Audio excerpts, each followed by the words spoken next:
First of all, just to play with the mind, there's the reminder of that little anecdote about the man who went to the tattooist and he said, "I want you to tattoo a lion on my back." So the tattooist laid him down on his table and began with his needle to make the lion. The man said, "Ouch! What are you drawing?" And the tattooist said, I'm drawing the tail."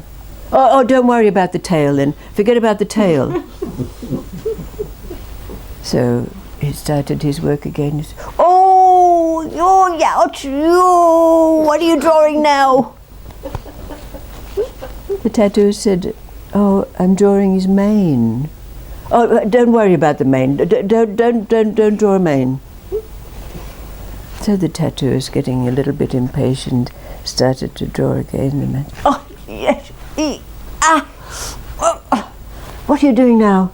"I'm drawing the nose." Don't worry about the nose. Don't draw."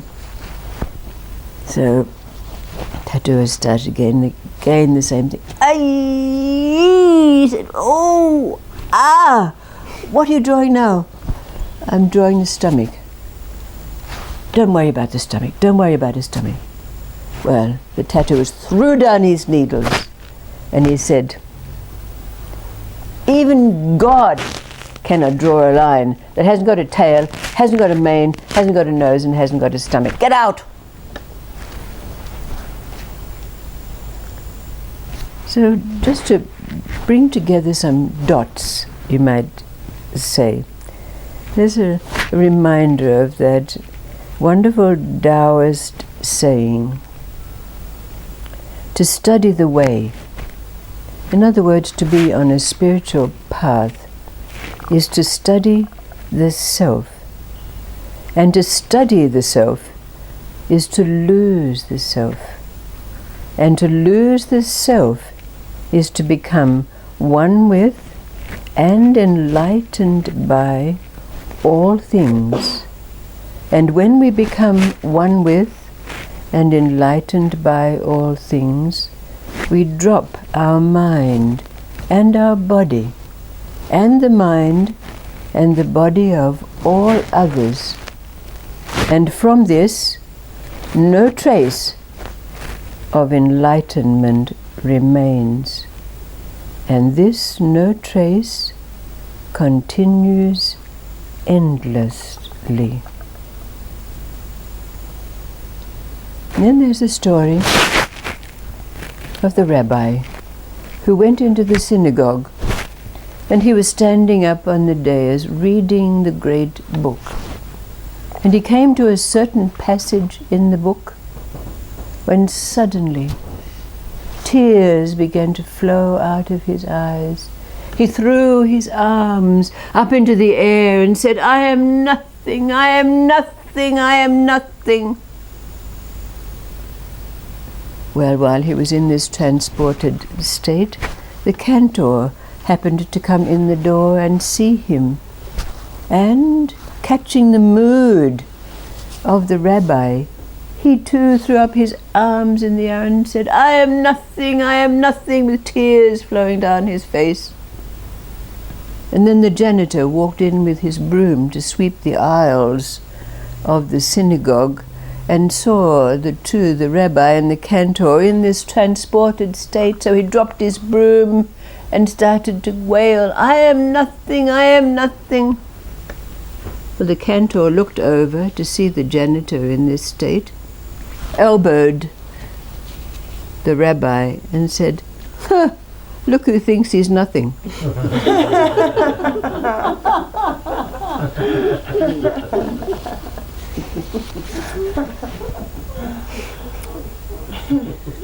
So the question that's asked of us is, what do you perceive, what from your experience is the difference between that phrase, to be absolutely no trace, and this no trace to continue endlessly, and the no thing that's spoken of in the story.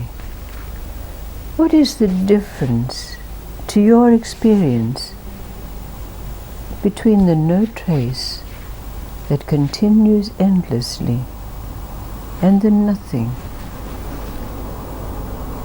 No thing spoken of in these stories.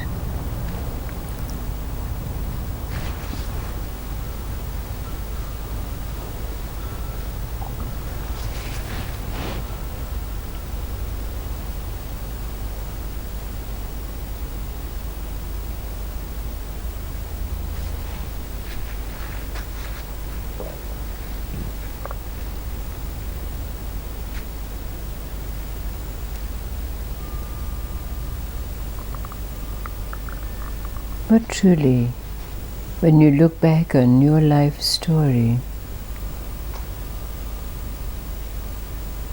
has happened to bring you to this place now, where perhaps you can look to try to find a self, and you can find no trace.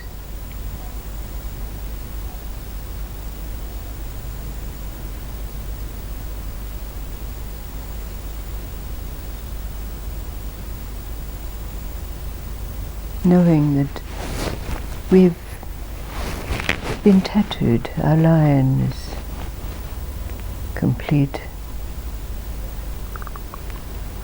from the experiences of life.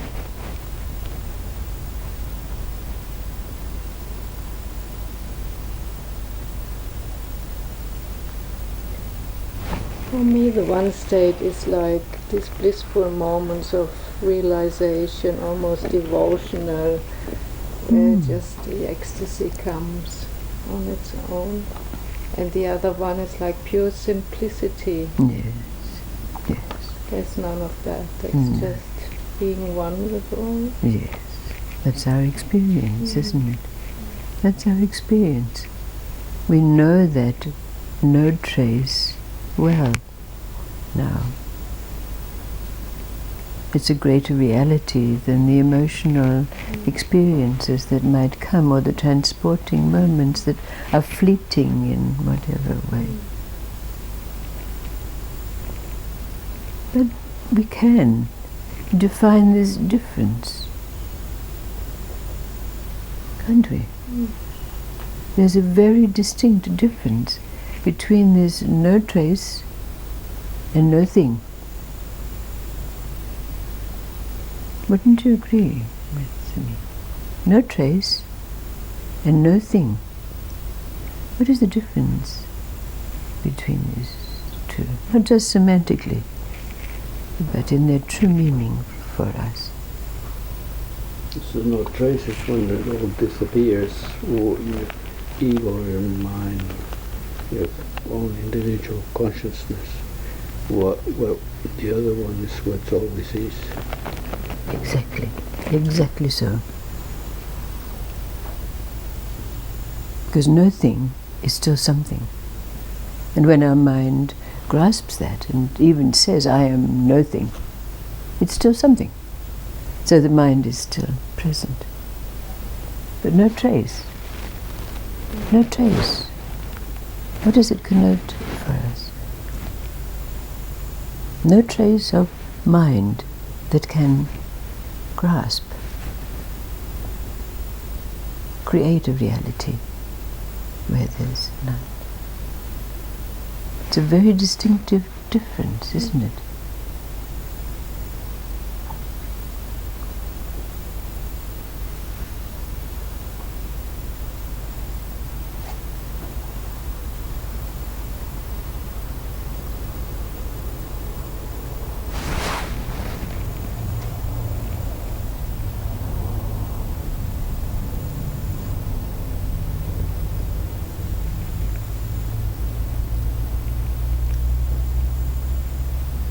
So, if we can consider this as joining the dots in some way, we can recognize our lion. Do you agree? In some sense. We can then know our path and recognize that every single experience that we've had has been part of, all right, drawing that line. But in the real sense, it's stripping away, dropping, just like the saying says. Study the way, to study the self. You try to find a self. In the process, the self is dismantled and the state of enlightenment arises. You know that. That state of oneness can only be arrived at when the ego garments have been stripped away. We become naked. It's enlightenment, nakedness. And then we drop the mind and the body and the mind and the body of all others. And that's stripping down the very infrastructure of our being, taking away the skin and the muscles and the sinews.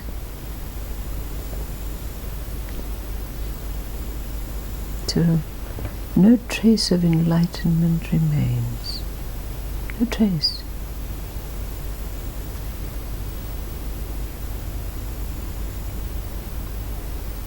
What's left?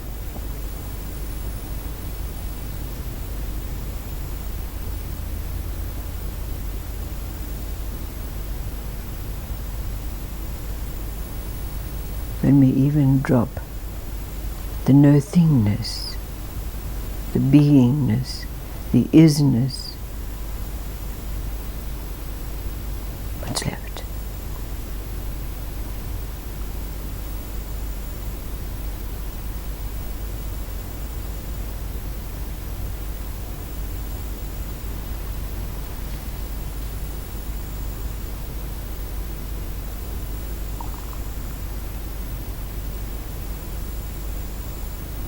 So if you think you're nothing, still got a ways to go.